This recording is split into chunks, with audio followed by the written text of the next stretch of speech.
1 Samuel, capítulo 2.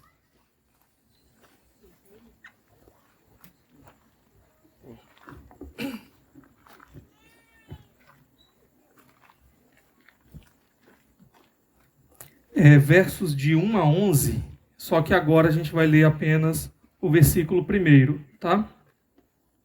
Se eu conseguir ler na letra aqui da Bíblia do Cildo. 1 Samuel, capítulo 2, verso 1. Diz assim a palavra de Deus. Então Ana orou assim: meu coração exulta no Senhor minha força é exaltada, minha boca se exalta sobre os meus inimigos, pois me alegro em tua libertação. Até aqui, vamos orar nesse momento. Ó Deus, obrigado, Senhor, por termos a tua palavra diante de nós. Nós precisamos que o Senhor hoje fale conosco mais uma vez por meio da tua palavra. Nós possamos realmente entender as verdades aqui e acolhê-las no mais profundo do nosso coração e viver a partir das verdades que o Senhor nos dá na tua palavra. Que nada venha nos distrair, Senhor, da verdade do Senhor. Que nada venha nos distrair do que Cristo quer falar e fazer nas nossas vidas. Nos abençoa nesse momento, eu te peço em nome de Jesus. Amém. Amém.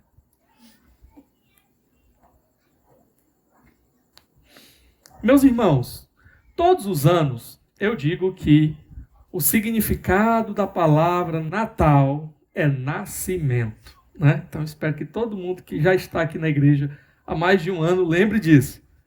É daí que vem a palavra natalidade, né? Então hoje, quando o mundo para falar do Natal, eles estão falando, na verdade, de um nascimento. Não é de uma festa qualquer, não é sobre meramente um encontro familiar, sobre troca de presentes ou sobre qualquer outra coisa. Também não é sobre os diversos nascimentos que aconteceram ao longo de 2022.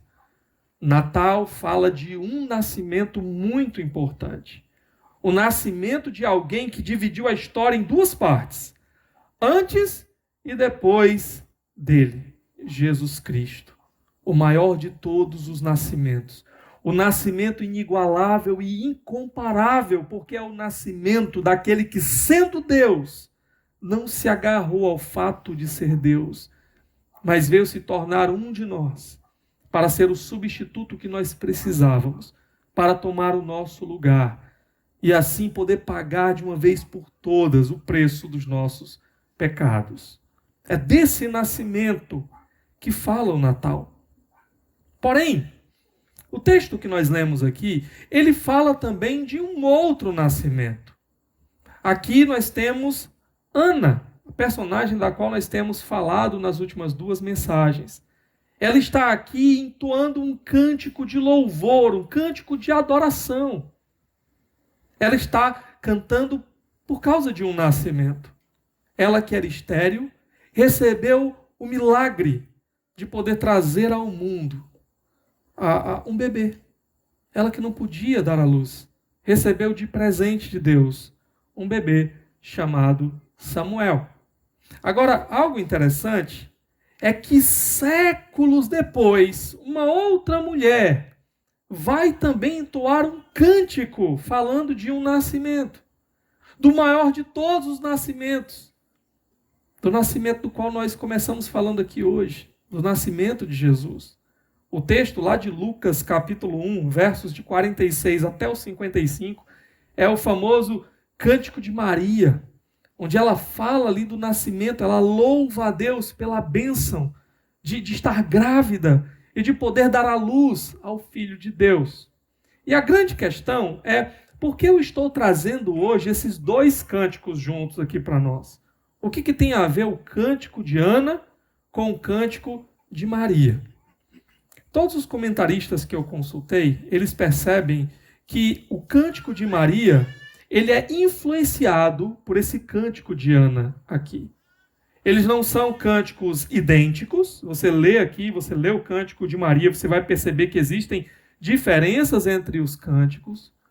Porém, há um eco desse cântico de Ana no cântico de Maria.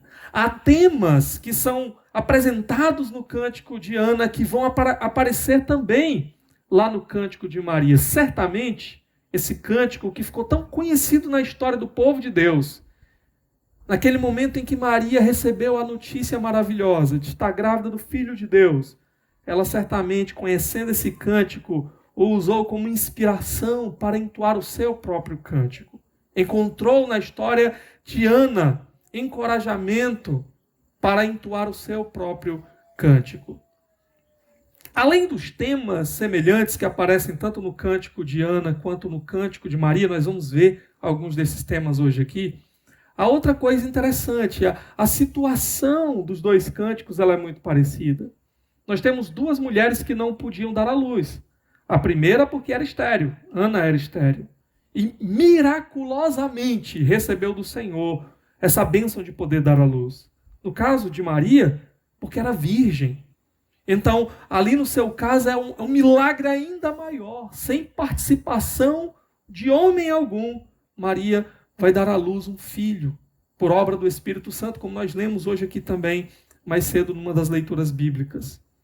Uma outra coisa interessante é que Ana, ela dá à luz aquele menino que vai ser responsável por ungir o rei de Israel, Davi. Enquanto que Maria, ela canta diante da sua prima Isabel, que estava grávida de um menino, João Batista, que também estaria ali para preparar o caminho do filho de Davi, do rei esperado pela nação. Os dois cânticos, eles marcam um novo tempo na história de Israel. O cântico de Ana, nós vemos aquele período terrível dos juízes, onde havia aquela expectativa, naqueles dias não havia rei em Israel. Aquele período ele vai sair e vai dar lugar agora ao período dos reis de Israel. No cântico de Maria, nós temos também a inauguração de um novo tempo. Nós saímos do período da antiga aliança para a entrada agora no período da nova aliança. O Messias tão esperado, o Rei Salvador e Libertador tão esperado e profetizado ao longo de todos os séculos pelo povo de Israel, agora estava vindo na pessoa do Filho de Deus, na pessoa de Jesus. Então nós temos vários paralelos aqui entre o cântico de Ana e o cântico de Maria. As duas mulheres estão cantando sobre o nascimento de um menino que vai mudar muitas coisas. São, poderíamos dizer em certo sentido, dois cânticos de nascimentos, ou na verdade dois cânticos de Natal, né? Já que Natal significa nascimento. E, junto com tudo isso, um detalhe que eu acho muito interessante é que nós temos aqui duas mulheres piedosas, servas de Deus, que ao receberem esse presente de Deus, elas vão se curvar diante do Senhor em adoração. E nessa atitude delas, de adoração diante do nascimento, diante do Natal, diante da bênção recebida por Deus, nós também podemos aprender muitas coisas sobre a nossa própria adoração. Eu quero destacar hoje pelo menos 3 características da verdadeira adoração que é entoada por essas mulheres aqui e que deve nos ajudar também na nossa adoração ao Senhor. A primeira dessas características é a atitude correta do adorador. Qual é a atitude que nós devemos ter de adoração diante de Deus? Antes de irmos aqui, eu vou ficar principalmente no cântico de Ana, no capítulo 2, mas eu vou mostrar os paralelos lá com o cântico de Maria também, tá? Mas antes disso, deixa eu só dizer uma coisa para vocês aqui. Esse cântico que Ana vai entoar, provavelmente não foi um cântico que ela mesma compôs. Esse cântico ela provavelmente aprendeu ao longo das peregrinações. Lembra que todos os anos ela ia com a sua família até o tabernáculo em Siló. E nesse processo de peregrinação e de adoração ali, cânticos eram entoados. E provavelmente quando ela, depois de ter recebido a bênção de dar à luz a Samuel, ao ir lá cumprir a sua promessa de entregar Samuel como uma oferta ao Senhor para que ele vivesse a sua vida inteira dedicada ao Senhor, ela se apropria de um desses cânticos que ela havia entoado tantas vezes e que agora faz sentido para ela e que agora se aplica à sua vida. É claro que, muito provavelmente, ela fez alguma adaptação nesse cântico, mas é interessante porque o cântico de Ana não é necessariamente o cântico que a gente esperava, por exemplo, de uma mulher que está louvando por ter dado à luz. Aqui você não vai ver ela falando só sobre ter recebido um filho e sobre a sua alegria por ter um filho ou algo assim. Nós vamos ver que Ana vai falar do seu próprio povo, de Israel, ela vai falar de um rei e de outras coisas. Porque ela está adaptando aqui aquele cântico à sua realidade. Assim como muitas vezes, não sei se já foi essa a sua experiência, em algum momento, a palavra de Deus, um salmo ou algo assim, vem à nossa mente em momentos de dificuldade e parece que aquele cântico, aquele salmo se torna a nossa realidade também, o nosso cântico. Nós usamos aquela linguagem para falar, para expressar o nosso coração diante do Senhor. Aqui nós temos essa mulher piedosa, Ana, fazendo algo assim. Uma coisa interessante também é que Ana, quando vai dedicar Samuel, já se passaram cerca de 2 a 3 anos. Alguns comentaristas pensam até na possibilidade de 4 anos. E se a gente somar aí com o período de gravidez dela, realmente a gente pode chegar nesse período de tempo. Ana teve muito tempo para refletir sobre a sua situação, para meditar no que havia acontecido com ela. Uma mulher claramente estéril, incapaz de dar à luz, agora, depois de ter clamado a Deus, deu à luz.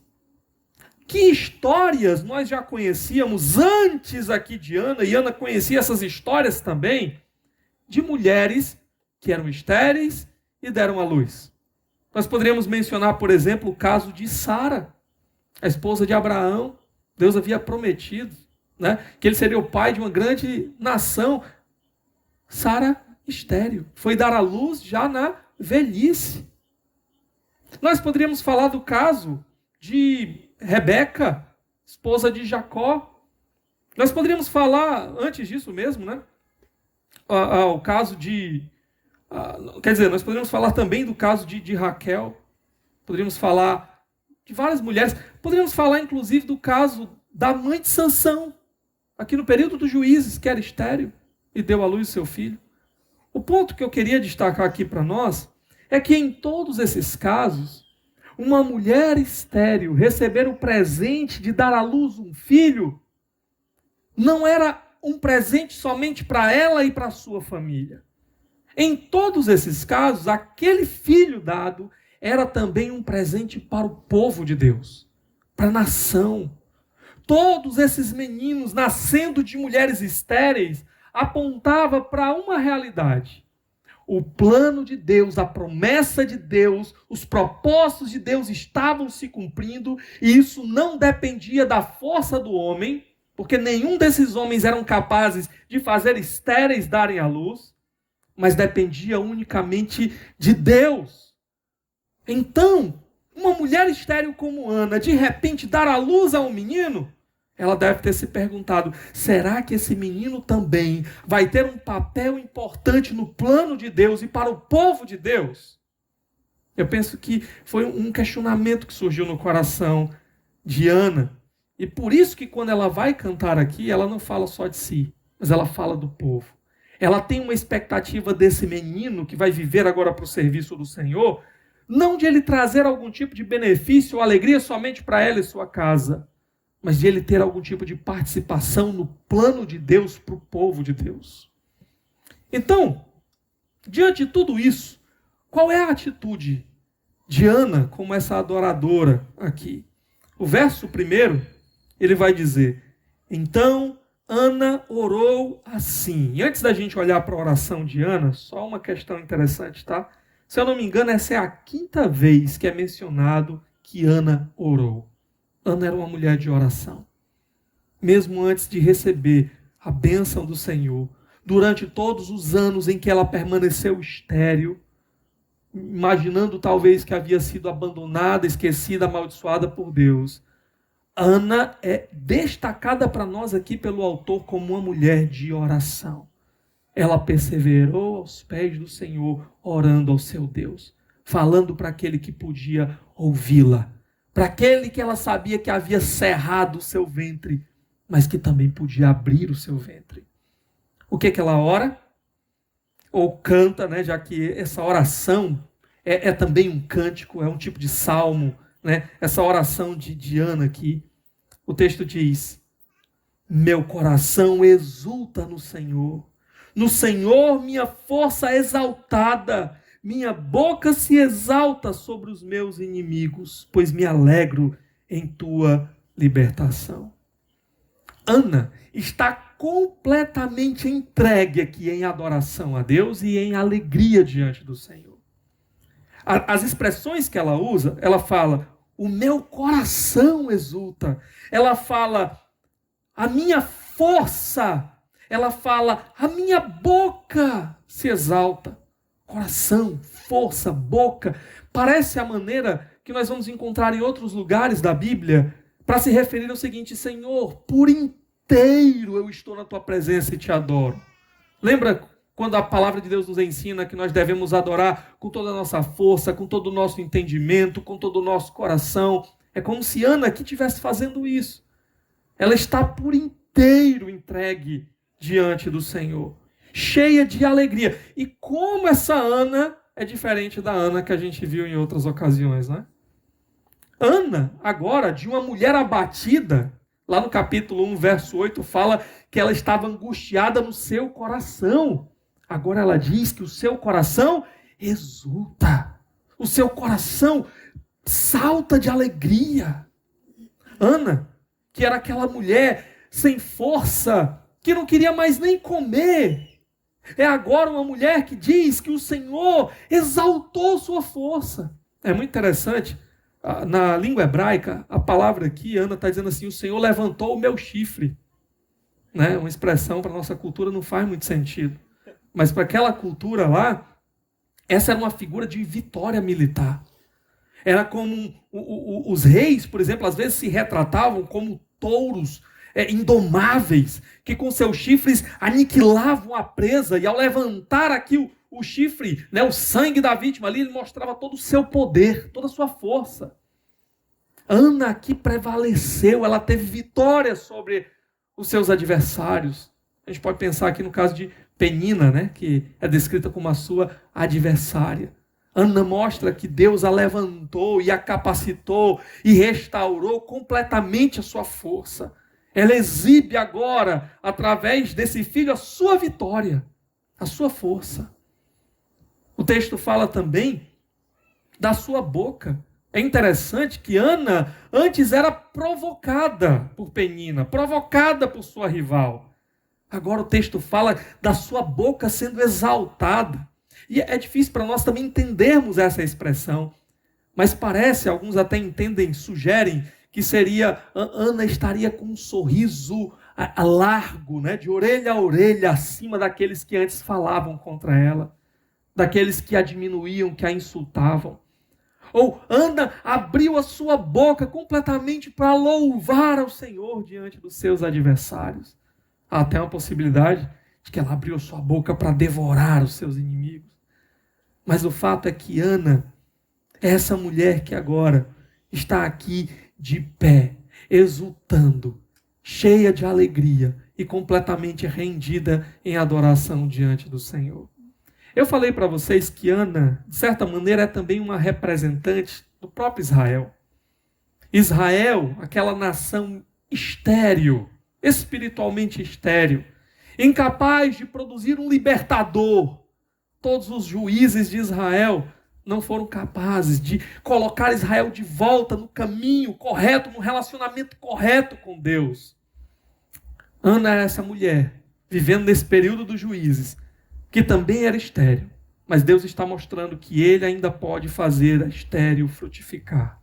Assim como Ana traz à luz esse menino, Israel poderia voltar a frutificar mais uma vez. Assim como Ana, que parecia ter sido abandonada e esquecida por Deus, a sua oração era: lembra-te de mim, Senhor. Assim também Deus não havia se esquecido do seu povo Israel. Ele se lembraria do seu povo. O seu povo voltaria a ter força. O seu povo voltaria a ter alegria. O seu povo voltaria a cantar sobre os seus inimigos. Nesse momento histórico aqui, eram os filisteus, né, que estavam dominando sobre Israel. O ponto é que Maria, ela compartilha exatamente a mesma alegria pelo menino que o Senhor estava trazendo através dela. Lá no Cântico de Maria, Lucas capítulo 1, verso 46, eu vou abrir aqui, se você quiser pode abrir comigo também. Lucas capítulo 1, verso 46 até o 48, aquelas palavras tão famosas. Diz assim: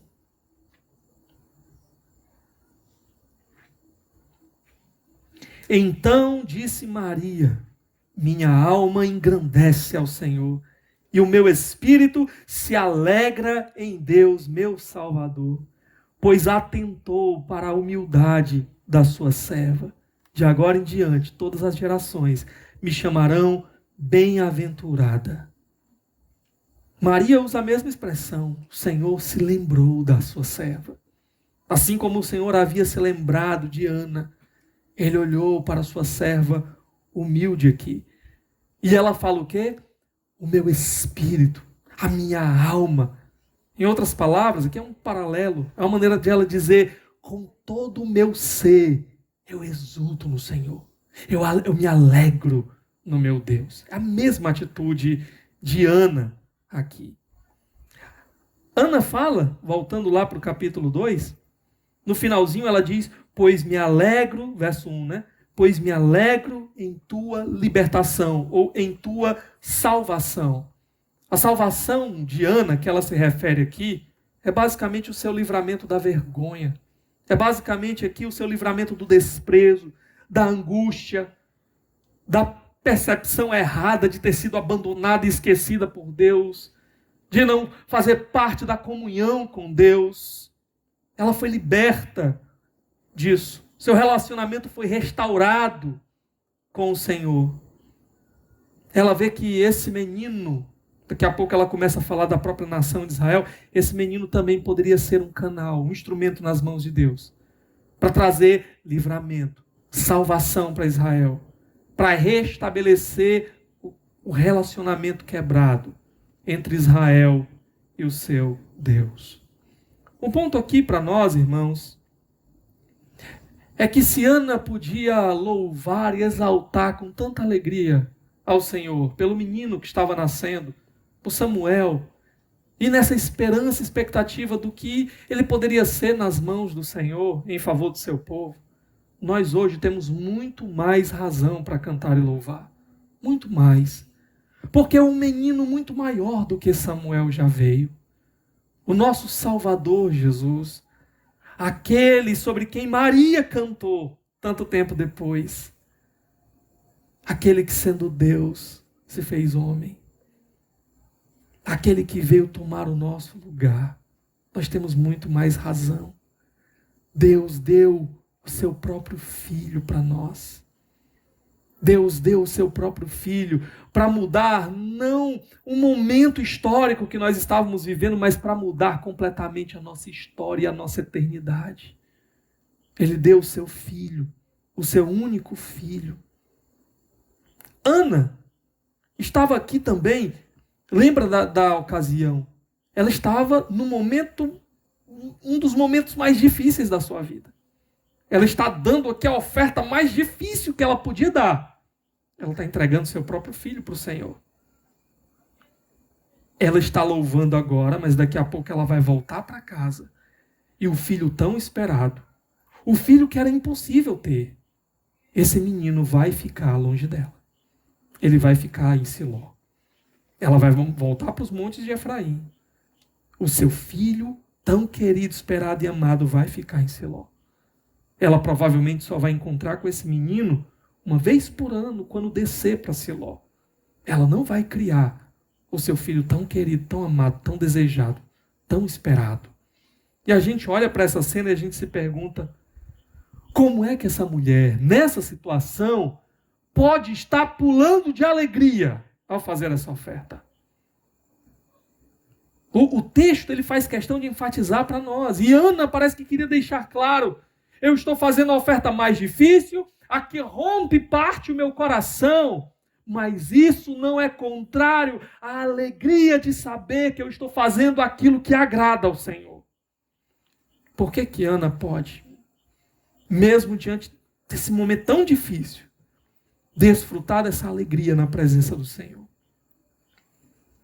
Porque Ana, irmãos, ela sabe a quem é que ela está ofertando.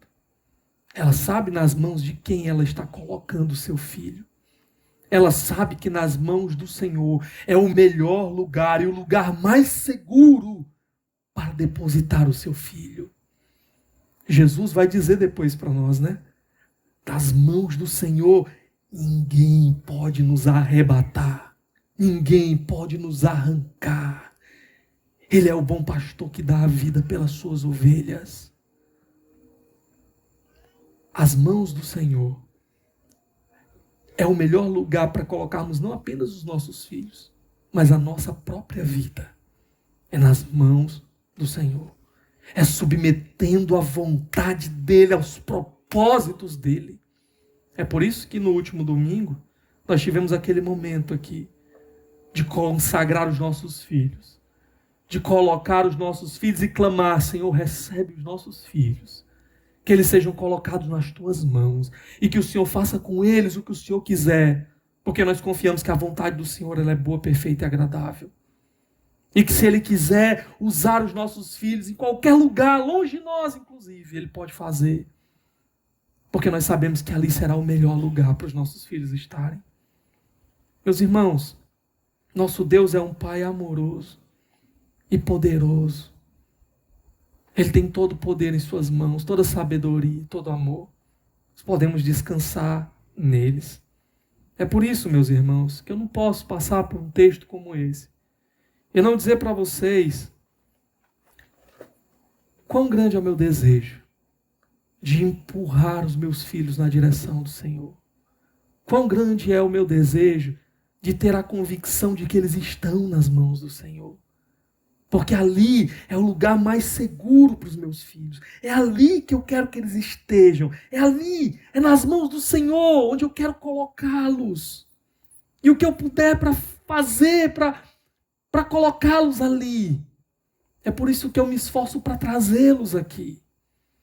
É por isso que eu me esforço, irmãos, para ver eles crescendo em contato com as coisas do Senhor. Até para a construção aqui eu já trouxe meus filhos. Quando eu estava trabalhando aqui um dia, né? O Jonas estava aqui comigo. Porque eu quero que ele esteja aqui, no meio do povo de Deus. Crescendo no meio do povo de Deus. Crescendo em contato com as coisas do Senhor. Porque esse é o melhor lugar para eles. O quanto mais perto do Senhor eu puder colocá-los, é ali que eu quero que eles estejam. Eu preciso alertar vocês de que muitas vezes alguns de nós podemos estar roubando isso dos nossos filhos. Nós desperdiçamos muitas vezes essas coisas de nós mesmos. Mas não só de nós. Muitas vezes nós estamos roubando isso dos nossos filhos. Quando? Quando nós negligenciamos a nossa presença no meio do povo de Deus. E trocamos isso daqui por qualquer outra coisa. Estamos criando os nossos filhos em contato com tudo no mundo. Mas será que temos o mesmo zelo para lutar, para colocar os nossos filhos em contato com Deus e as coisas de Deus e o povo de Deus? Não furte isso dos seus filhos. Se você der tudo desse mundo para o seu filho e você não colocá-lo nas mãos de Deus, não terá valido a pena. Você pode dar a melhor educação. E você deve se esforçar por isso também. Você pode dar do bom e do melhor que o seu trabalho permitir. E não tem problema em você dar isso também. Mas se o seu filho tiver a carreira mais brilhante, se o seu filho tiver as melhores coisas dessa terra, e ele não tiver Deus, de nada vai ter valido a pena o seu esforço. Lute para, de fato, não ser meras palavras vazias, atos vazios, de simplesmente trazer aqui à frente, mas lute para que seja real, de realmente buscar colocar os seus filhos diante do Senhor, de realmente empurrar o quanto você puder para as mãos do Senhor. Ele deu o próprio filho dele por mim.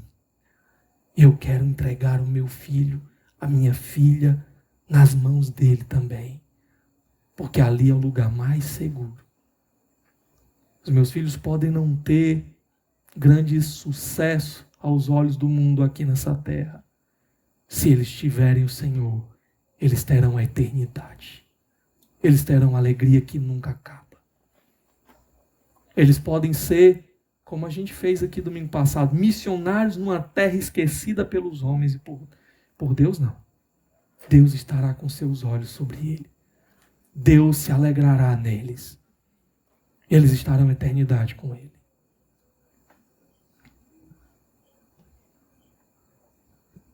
Eu trago os meus filhos na esperança de que um dia eles façam esse caminho sozinhos, com as próprias pernas. Venham adorar o meu Deus. Venham adorar o meu Rei. Uma outra coisa muito importante. Cuidado com aquilo que você promete a Deus. Ana prometeu o seu próprio filho. E como uma adoradora verdadeira, ela entregou nas mãos do Senhor o que ela prometeu. Se você é alguém que diz ser um crente no Senhor, isso significa que um dia você fez uma pública profissão de fé diante do Senhor, em que você estava ali entregando sua própria vida nas mãos do Senhor.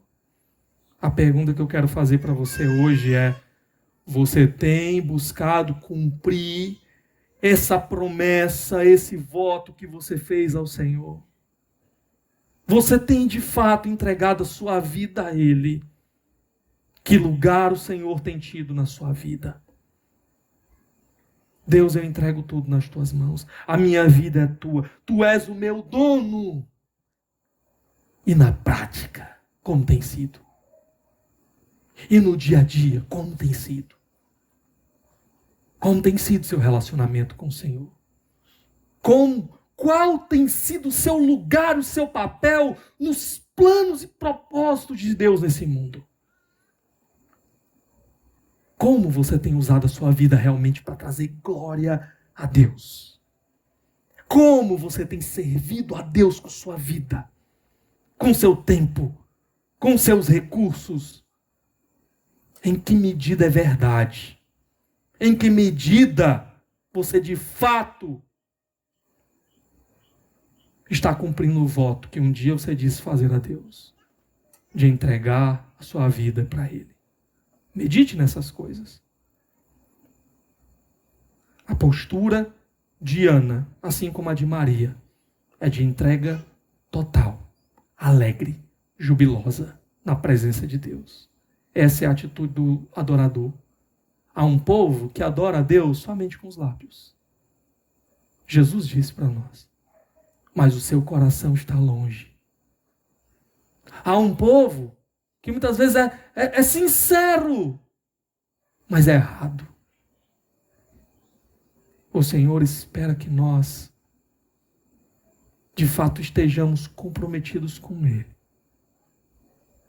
Se nós que entendemos quem é o nosso Deus e decidimos entregar as nossas vidas a Ele, que de fato a gente possa cumprir com a nossa palavra, com o nosso compromisso, renovar o nosso compromisso, a nossa força, a nossa alegria no Senhor. Essa é a postura de adoração verdadeira. Mas há aqui, irmãos, uma segunda característica do verdadeiro adorador.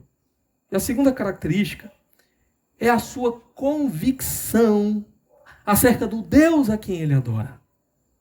Como eu disse, algumas pessoas às vezes são sinceras na sua adoração, mas elas estão erradas.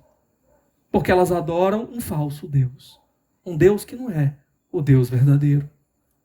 Ana não. Ela sabe quem é que ela adora. É por isso que ela se entrega completamente. Ela tem convicções muito claras de quem é o seu Deus. E ela vai falar para nós aqui algumas dessas convicções. Dá uma olhadinha no verso 2 comigo aqui. No verso 2, ela diz: não há ninguém santo como o Senhor. Não há outro além de ti. Não há rocha alguma como nosso Deus. Vamos olhar aqui alguns detalhes. Primeiro, 3 vezes ela usa a expressão não há, não há, não há, em comparação com Deus. O que ela está dizendo, primeiramente, é que Deus, ele é incomparável. Incomparável.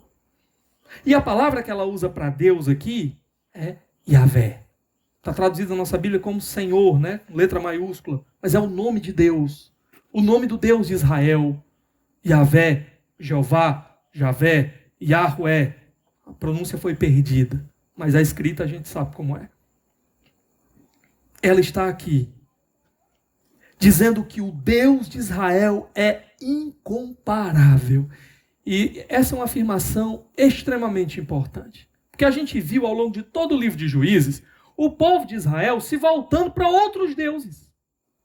Deixando de lado seu Deus para adorar os Baalins, para adorar Astarote, para adorar ídolos. Ana não. Ana diz, não adianta. É perca de tempo. O Senhor é incomparável. Não há nenhum como Ele. Vocês estão procurando o lugar errado. Sabe, Ana, irmãos, ela poderia, assim como as mulheres dos seus dias, estar procurando quem? Baal. A Baal é que é o Deus da fertilidade. Se eu estou querendo engravidar, eu vou procurar Baal. Mas ela está procurando o Senhor. E ela está dizendo, não tem ninguém que se compare com o Senhor. Não há nenhum que se compare ao nosso Deus. Ela diz, nenhum é santo como Ele. No panteão de ídolos ali adorados naquela região, El seria a divindade suprema. E Baal, às vezes é descrito como aquele que está próximo a El, comparado em santidade, mas ainda inferior. Ela está dizendo, não há santo como o nosso Deus. Você pode procurar qualquer um desses.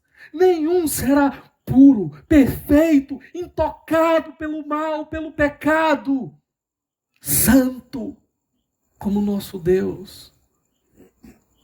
E ela vai além, porque alguém poderia entender assim, bom, então existe o Deus de Israel e ele é assim superior, mas tem os outros deuses. E ela vai ser muito clara. Ela vai dizer aqui no verso 2, não há outro além de ti. Em outras palavras, o que ela está dizendo é, na verdade, nem existe Deus nenhum fora do Deus verdadeiro, do Deus de Israel. Esses ídolos que você adora, que você acha que podem ouvir e te socorrer, eles não são nada.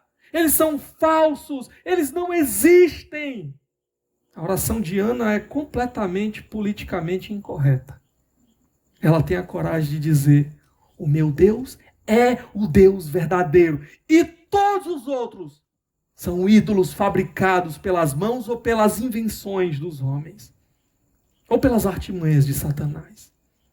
Traduzindo para a nossa linguagem, Ana estaria dizendo, todas as divindades adoradas no candomblé, na umbanda, Alá pelos muçulmanos, as divindades indianas, são todas fabricações humanas.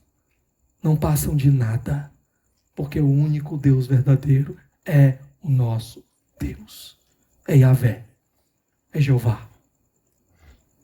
E mais do que isso, ela apresenta, não há rocha alguma como nosso Deus. E a figura dessa rocha seria uma espécie de despenhadeiro, um penhasco gigantesco. E o que ela está querendo dizer basicamente é que se nós estivermos em Deus, ninguém conseguirá nos atingir, ninguém conseguirá nos tocar, nos alcançar. Ele é um abrigo seguro, intransponível. Nós estaremos seguros nele. Essa é a convicção de Ana acerca do seu Deus. Maria também tinha suas convicções. Se você for lá para o capítulo 1 novamente, verso 49 a 51, você vai ver Lucas, capítulo 1. Ela já tinha dito, na verdade, no finalzinho do verso 47, que Deus ele era o seu Salvador. Ela já tinha dito no verso 48 também, que ele é aquele que tinha atentado para ela, tinha olhado para ela, o Deus que a via. E a partir do verso 49, ela diz: pois o poderoso fez grandes coisas em meu favor. Santo é o seu nome. A sua misericórdia estende-se aos que o temem de geração em geração. Só a primeira parte aqui do verso 51. Ele realizou poderosos feitos com seu braço. Dispersou os que são soberbos. Nem precisava ter lido essa parte, eu vou falar sobre ela daqui a pouquinho. Mas o ponto é que Maria, ela apresenta primeiramente a mesma coisa. Deus é santo, ela fala. Deus é poderoso, ela fala. Ela diz aqui que Deus ele é misericordioso. Nós não merecíamos absolutamente nada. E toda a bondade do Senhor que chega até nós é fruto do seu favor imerecido. A sua bondade se manifestando a nós. Ela fala de Deus como seu Salvador. Assim como nós, Maria precisava de um Salvador. Longe das teologias deturpadas acerca de quem seria Maria. Maria foi uma mulher piedosa, mas uma mulher que precisava de um Salvador. Assim como eu e você. Todos os homens, com a exceção de Jesus, a Bíblia diz, nasceram em pecado. São pecadores. Em algum momento ou outro fizeram o que desagrada a Deus, e Maria não está apartada dessa realidade. Por isso ela precisava de que alguém salvasse. Ela não era capaz de salvar a si mesma. Mas ela cria que Deus poderia salvá-la.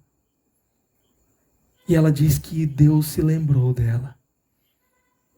Assim como ele havia se lembrado de Ana, Deus se lembrou dela. Deus é aquele que olha para o seu povo. Deus é aquele que não se esquece do seu povo. Ele já prometeu, pode uma mãe se esquecer do filho que amamenta, eu todavia não me esquecerei de você. Há momentos na nossa vida que parece que Deus se esqueceu. Há momentos na nossa vida que parece que não tem resposta. Mas eu quero dizer para você, o Deus de Ana, o Deus de Maria, é o Deus que se lembra. No momento que a gente precisa, é que a gente mais precisa, Ele se lembra. E Ele vem. E Ele intervém. E Ele muda. Essas são as convicções dessas mulheres aqui, adoradoras. Essas precisam ser as nossas convicções também. Saber quem é esse Deus também tem que mudar a maneira como a gente enxerga a vida. A maneira como a gente se relaciona com o mundo, com as coisas ao nosso redor. Mudou aqui. Olha comigo de novo lá em 1 Samuel, capítulo 2, olha o verso 3. Não há ninguém santo, perdão, que é o verso 2, verso 3. Não falem tão orgulhosamente, nem saia de suas bocas tal arrogância, pois o Senhor é Deus sábio. É Ele quem julga os atos dos homens. Eu vou voltar lá para Lucas 1 também, porque esse mesmo tema do orgulhoso vai aparecer no Cântico de Maria.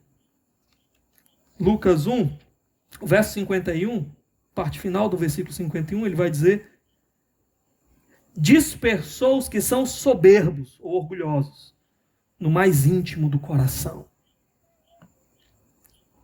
O que Ana e Maria estão querendo nos ensinar aqui? O orgulhoso é aquele que só olha para si. O orgulhoso, ele se sente o centro do mundo. O orgulhoso acha que tudo gira em torno dele, tudo deve ser feito de acordo com a vontade dele. Ele acha que as suas ideias sempre são as melhores. E todo mundo tem que se dobrar e reconhecer isso. O orgulhoso é esse, que se acha o centro do mundo.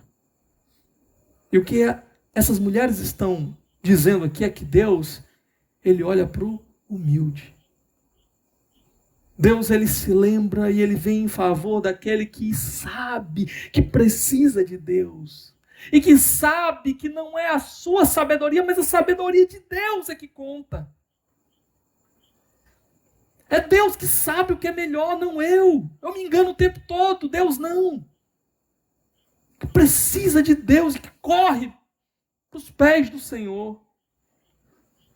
Há um ponto interessante no verso 3 aqui de 1 Samuel, capítulo 2, quando ela diz: não falem tão orgulhosamente, nem saia de suas bocas tal arrogância, pois o Senhor é Deus sábio.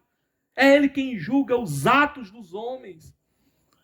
O orgulhoso, ele é tentado a vomitar a sua soberba e a questionar Deus. Quando as coisas não acontecem do jeito dele, a ficar dizendo: por que eu? Por que eu estou passando por isso? Por que não aconteceu desse jeito? Como se Deus é que tivesse errado. O que Ana já aprendeu aqui, ao longo de todos os anos de esterilidade que ela experimentou, é que não foi nada por acaso. Deus ainda estava no controle. E Deus estava sendo sábio. E Ana não entendia porque estava passando por aquilo, mas agora ela sabia, Deus queria mostrar que era Ele quem estava fazendo. Que aquele menino que ia vir do ventre dela não era obra do acaso, não era a força dela junto com a força de Elcana. E por isso precisava que ela experimentasse esse tempo na sua vida. Deus nunca se atrasa. Às vezes parece que Ele está atrasado. Deus nunca se ausenta. Às vezes parece que Ele está ausente. Não. O orgulhoso, porque não está acontecendo do jeito dele, vai se arrogar contra Deus.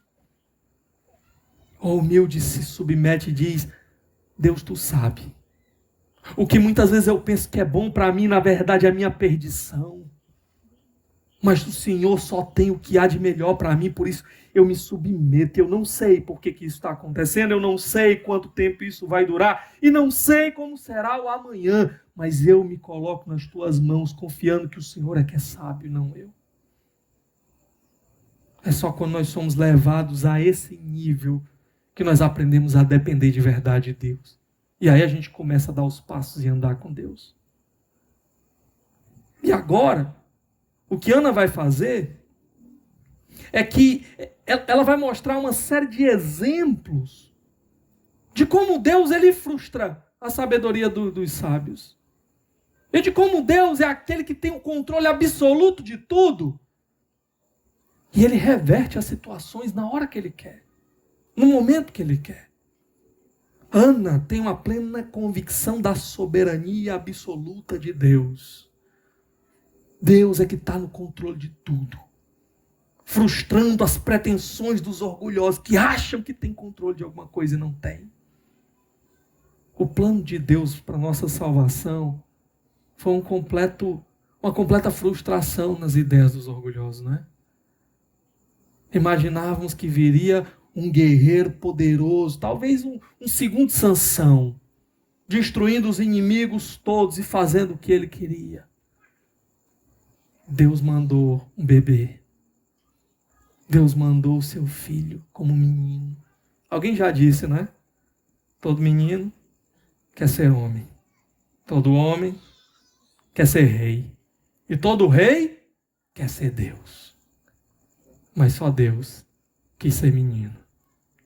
Só Deus quis se fazer um de nós. Só Deus quis se humilhar e se diminuir ao ponto de se tornar homem. Um bebê que precisava de cuidados. Para ser o representante que eu e você precisávamos. Para ser homem como nós, para tomar o nosso lugar naquela cruz e pagar a nossa dívida.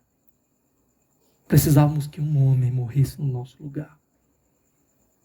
Deus fez isso entregando o próprio filho dele.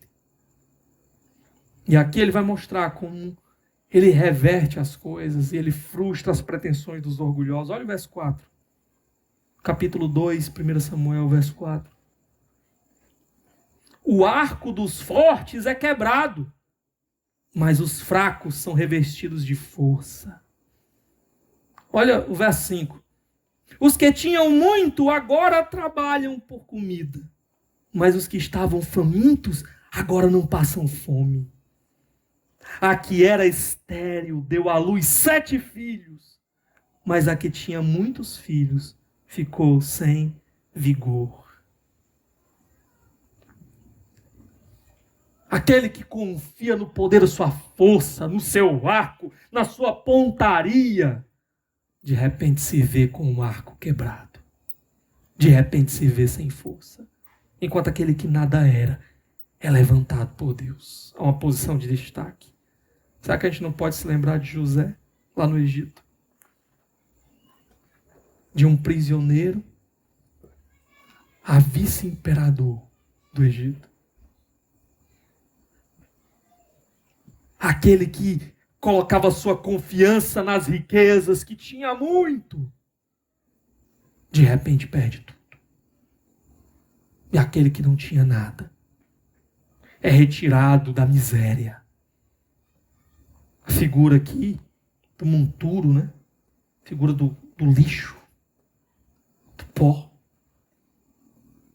Em outras palavras, o que o autor está fazendo aqui com a gente é usando contrastes para mostrar Deus é aquele que controla tanto isso quanto aquilo e tudo entre esses dois polos.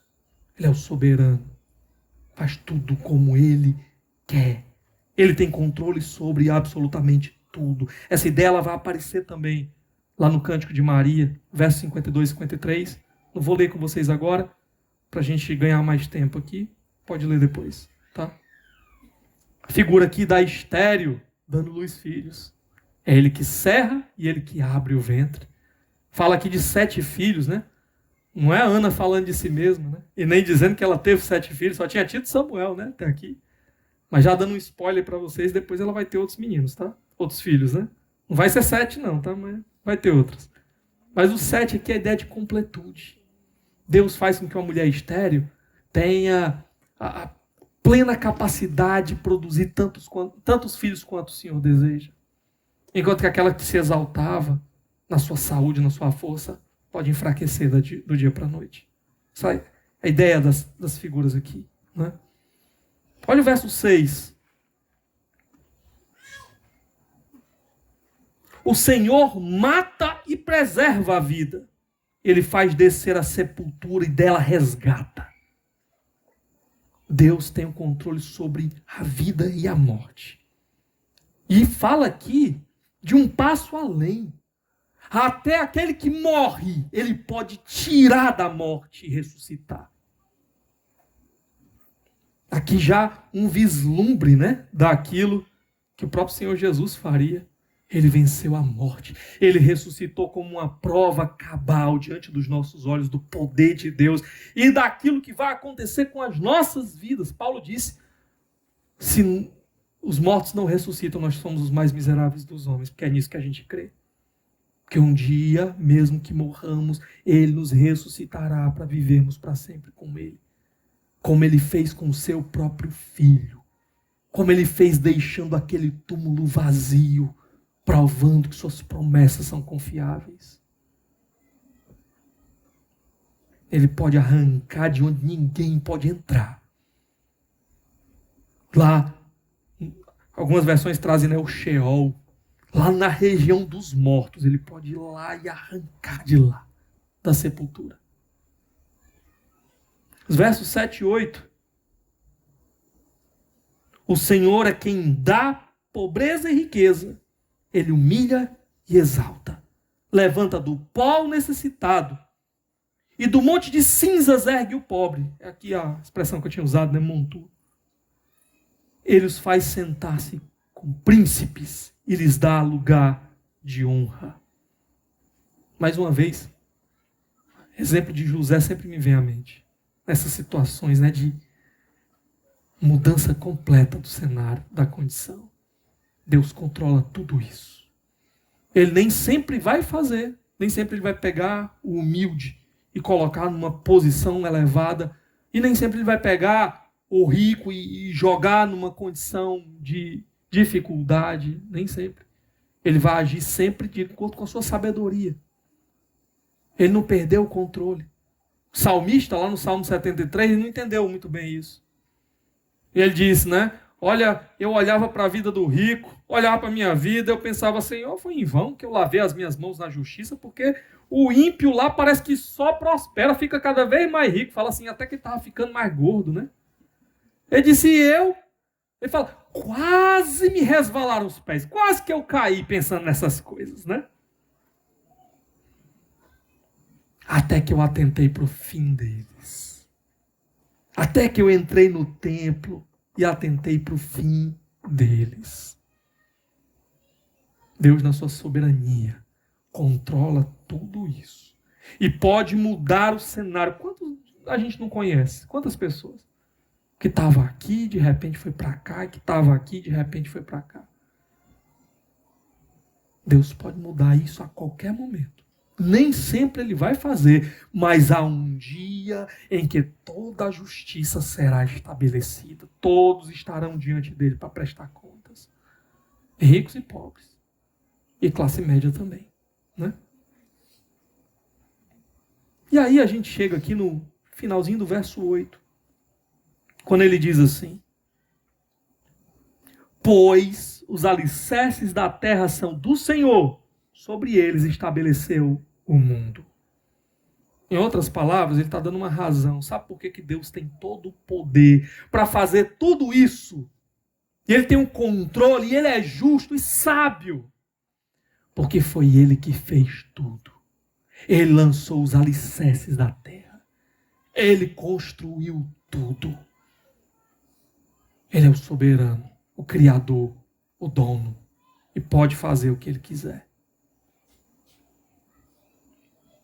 Diante desse Deus, diante da convicção aqui de Ana, mesma convicção de Maria, nós somos chamados a dar uma única resposta.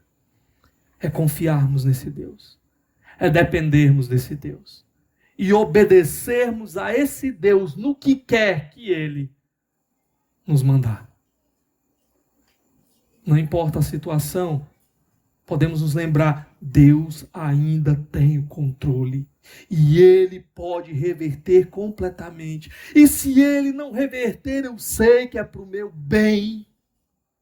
Eu posso confiar nele. Ele tem poder. Ele é sábio. Ele é justo. Eu posso depender. E não importa qual a missão, a mais difícil, a mais desafiadora, eu posso encarar.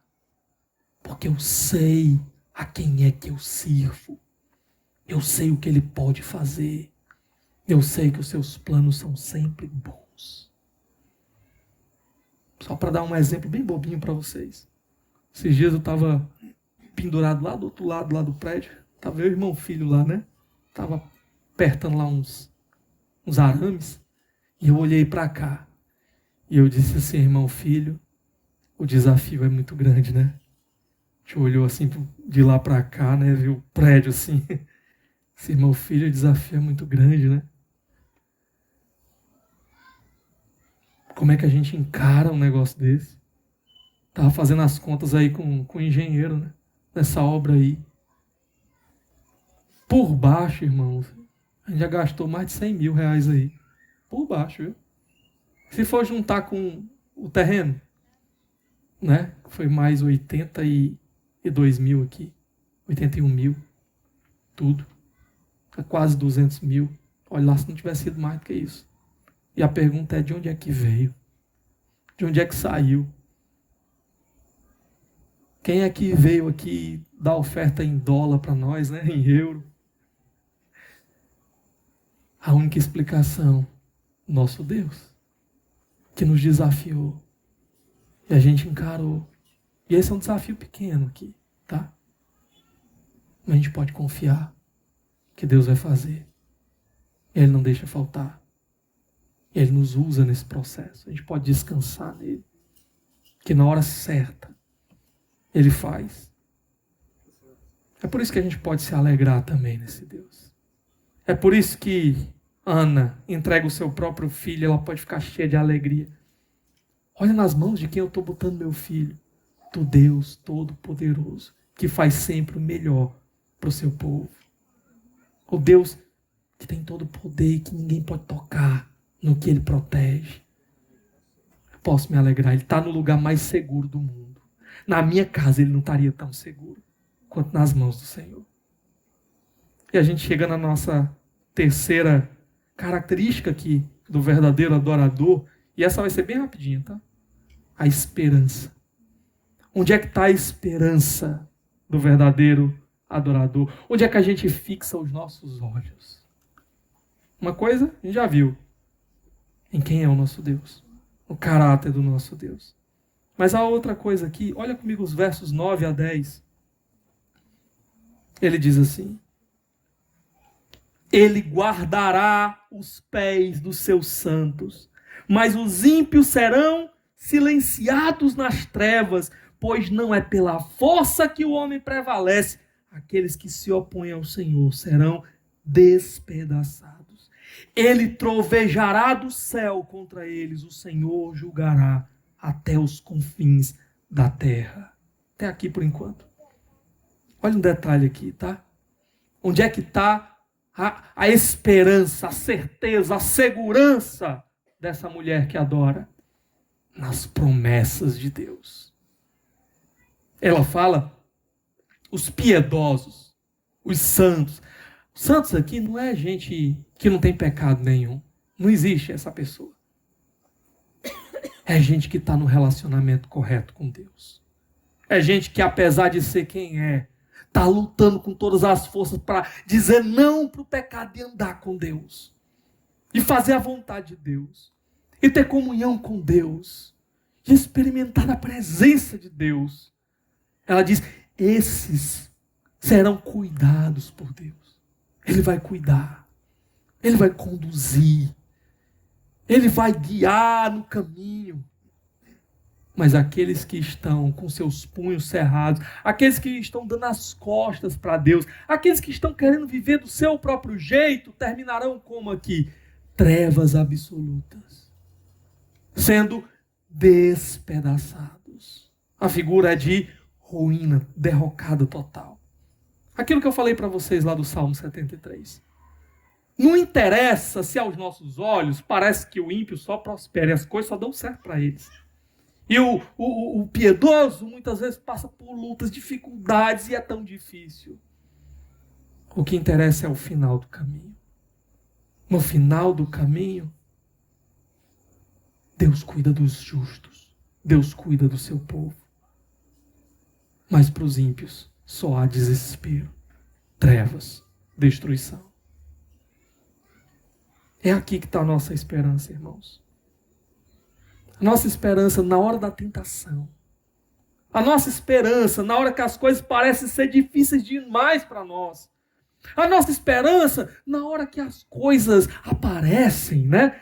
E as ocasiões surgem para que você faça o que é errado. Para que você seja desonesto. Para que você seja impuro. Onde é que você se agarra nessas horas? Para fazer o que é a vontade de Deus. Mesmo que todo mundo se levante contra você e coloque o dedo na sua cara. Ele insulte ou lhe abandone. Mesmo que venha um prejuízo sobre você. Onde é que está a sua convicção, a sua esperança, a sua força? Está em saber que o Deus soberano do universo todo-poderoso olha para mim e diz, eu cuidarei de ti até o final. Confia e tão somente obedece. Confia e tão somente faz o que eu te ordeno. Aqueles que trilham por um caminho nessa vida que parece ser mais fáceis, vão perceber que o final da estrada é terrível. É terrível. Deus trovejará. Porque quem governa o trovão não é Baal. Baal era o Deus do trovão aqui nesses dias, tá? É Deus que tem o controle absoluto sobre tudo. Tudo. É isso que ele está dizendo aqui. E a gente chega então no final do verso 10. E olha o que Ana vai dizer para nós aqui. Ele dará poder a seu rei e exaltará a força do seu ungido. palavra ungido aqui é a palavra Mashiach. Da onde vem a nossa palavra? Messias. Não, Messias, né? Ou Cristo. Cristo e Messias é a mesma coisa, viu? A palavra Cristo é a palavra grega para Messias, que é a palavra hebraica. Mashiach, Christos. Não tinha rei em Israel nesses dias. Não tinha rei aqui. Por que Ana está falando de rei? Muitos comentaristas entendem que aqui já é uma profecia.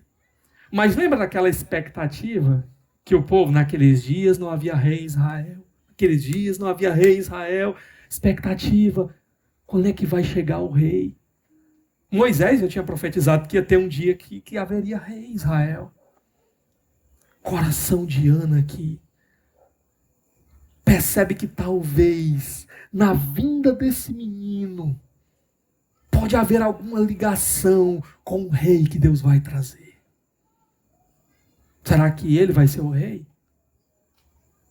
Não sabe.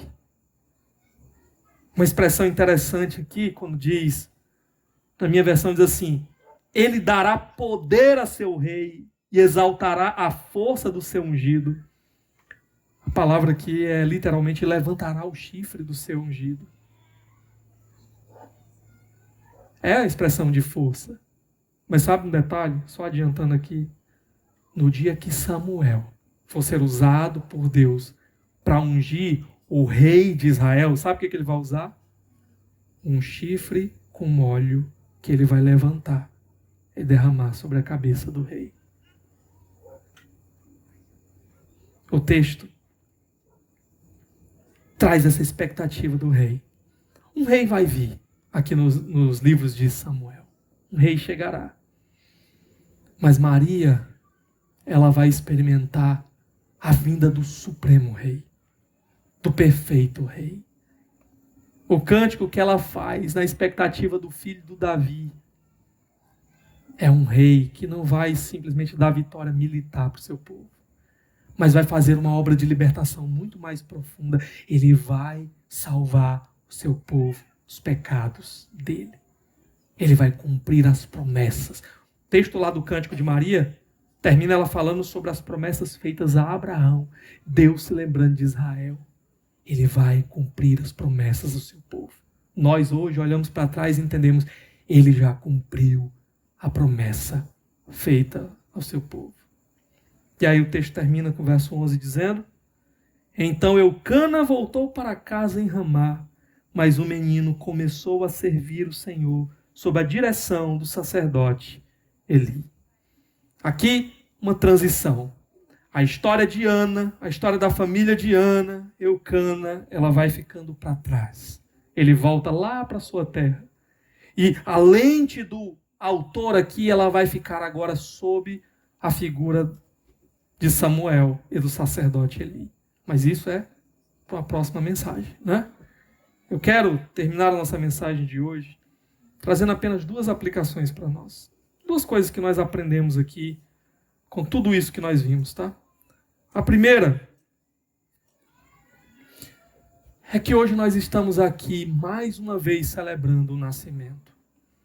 Assim como Ana celebrou o nascimento de Samuel, assim como Maria, inspirada por Ana, celebrou o nascimento do nosso Salvador Jesus, nós nos juntamos a ela celebrando o nascimento do nosso Rei, celebrando a vida daquele que entregou a própria vida para que nós pudéssemos ter vida eterna com Ele. Eu quero dizer para você, irmãos, que o mundo está muito doente. O mundo está muito doente. O mundo que nós vivemos é o mundo que faz protestos para que os ovos das tartarugas possam viver. E prende uma mulher simplesmente porque ela estava orando em silêncio na frente de uma clínica de aborto que assassina bebês no ventre das suas mães.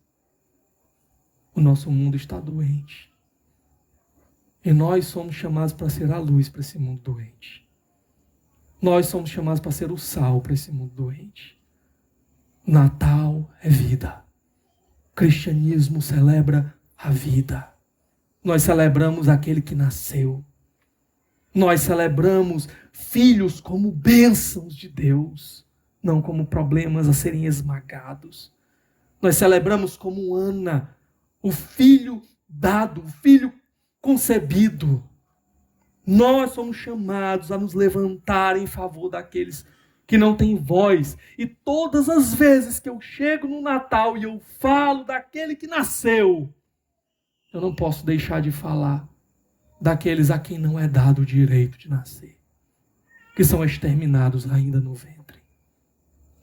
O nosso mundo está doente e nós não podemos embarcar com esse mundo numa cultura de morte.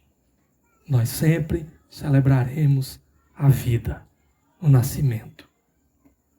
Uma outra coisa, Ana olhava para frente, para o rei que viria. Maria olhava para o presente, para o rei que estava vindo. Nós olhamos para trás e para frente. Nós olhamos para trás para o rei que já veio. E nós olhamos para frente para o rei que virá outra vez. Eu quero dizer uma coisa para você. O mundo está quebrado. E o conserto para esse mundo não serão as iniciativas dos homens. Nós devemos trabalhar arduamente nesse mundo, buscando ser remédio para esse mundo. Mas nós temos que saber que o único que pode consertar de verdade esse mundo é o Rei. É o Rei. O Rei que já veio para consertar as nossas vidas. O Rei que já veio para mudar a gente de dentro para fora. O Rei que nos pegou na nossa morte, quando nós não queríamos Ele. E nos fez enxergar quem Ele era e nos deu vida. E o nosso coração endurecido de pedra pulsou de amor por Ele. Esse rei veio como um servo sofredor, por isso o mundo não reconheceu. Esse rei, ele veio para tomar o nosso lugar e ser moído numa cruz por causa de pecados que eram meus e seus, pecados do povo dele. Mas há um dia que esse rei vai voltar. Ele virá com um cetro de ferro. Ele virá de uma vez por todas para consumar os seus planos. Ele virá para estabelecer plenamente a ordem nesse mundo. Ele virá para fazer justiça.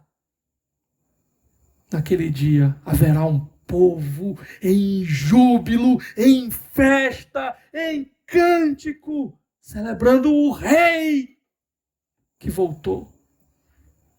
Mas haverá também um povo em desespero total e absoluto, clamando aos montes, caiam sobre nós e nos escondam da ira do Rei, da ira de Deus e do Cordeiro. A minha pergunta para você é, Jesus se fez menino, mas ele não continuou menino. Ele veio para ser rei. Ele é rei. Ele voltará como rei. Como nós o receberemos naquele dia. Ele virá como nosso rei, que nós tanto esperamos. Ou ele virá como o rei contra quem nós estamos lutando. E teremos de encarar a sua mão pesada de ferro. Que seja um dia de alegria para cada um de nós aqui. Vamos orar?